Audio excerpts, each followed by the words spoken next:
meus amores, hoje, aula de história, hein? Peguem o livro de vocês, na página 418.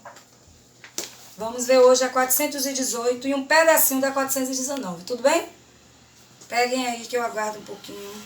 Pronto, vamos lá. Hoje nós vamos ver a Primeira República, que vai de 1889 a 1930.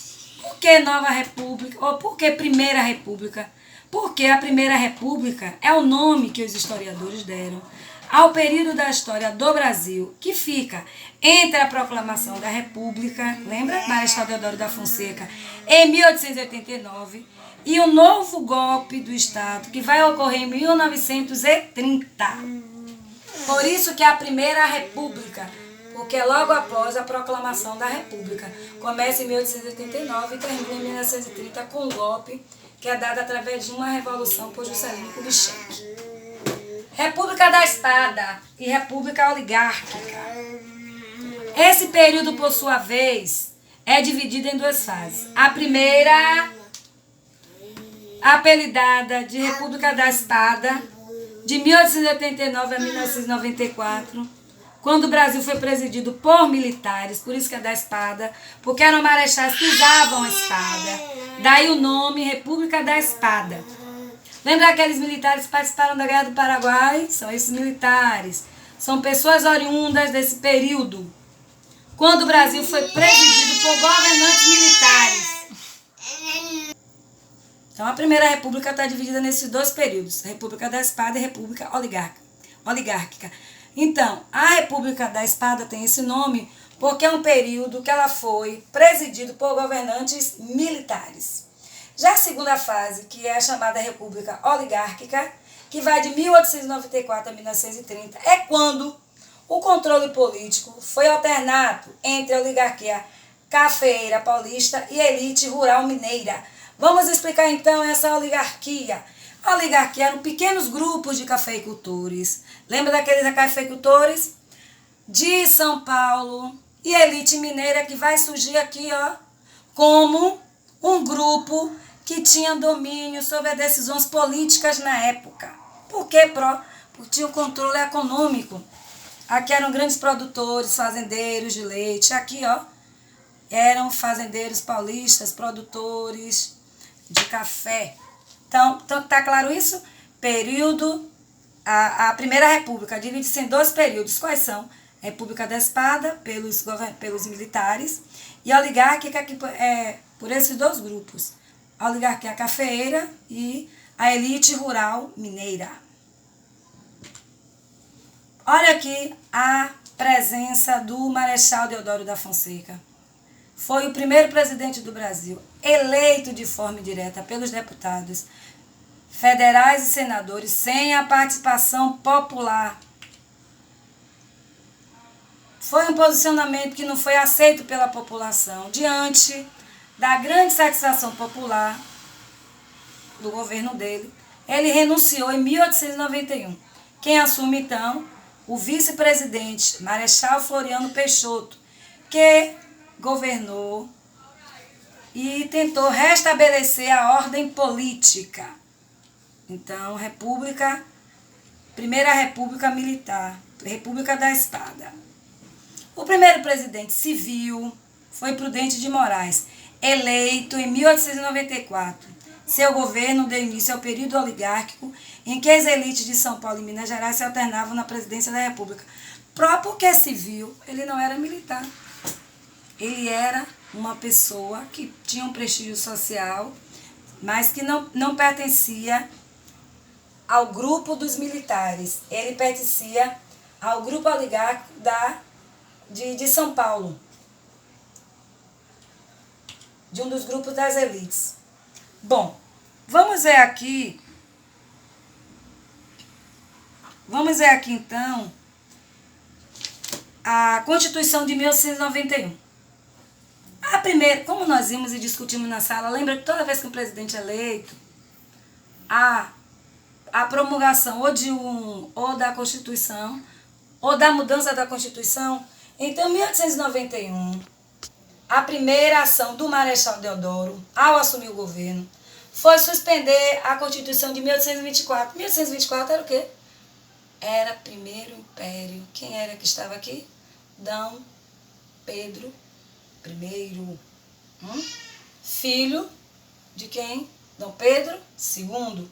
Então, o que foi que o Marechal fez? Ele suspendeu a Constituição de 1824 e propôs uma nova Constituição republicana, porque já era no período republicano. Quais eram as principais características dessa Constituição de 1891? Vamos lá ver? Vá para a página 419. Vamos lá. Principais características da Constituição de 1891. Primeiro, já estava no sistema presidencialista, onde o presidente era eleito pelo voto. O direito do voto também era restrito a homens maiores de 21. Mulheres de analfabetos não podiam votar. Olha aí uma característica, só podiam votar, né? Homens maiores de 21 e mulheres analfabetas ficavam de fora.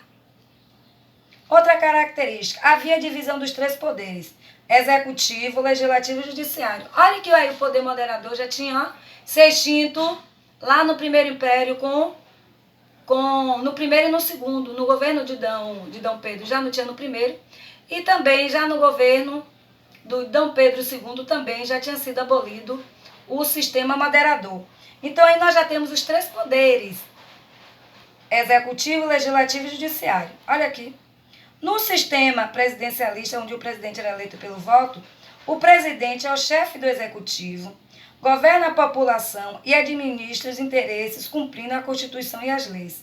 O que não se difere com o nosso sistema hoje. O mesmo papel que o presidente tinha lá, ele tem aqui.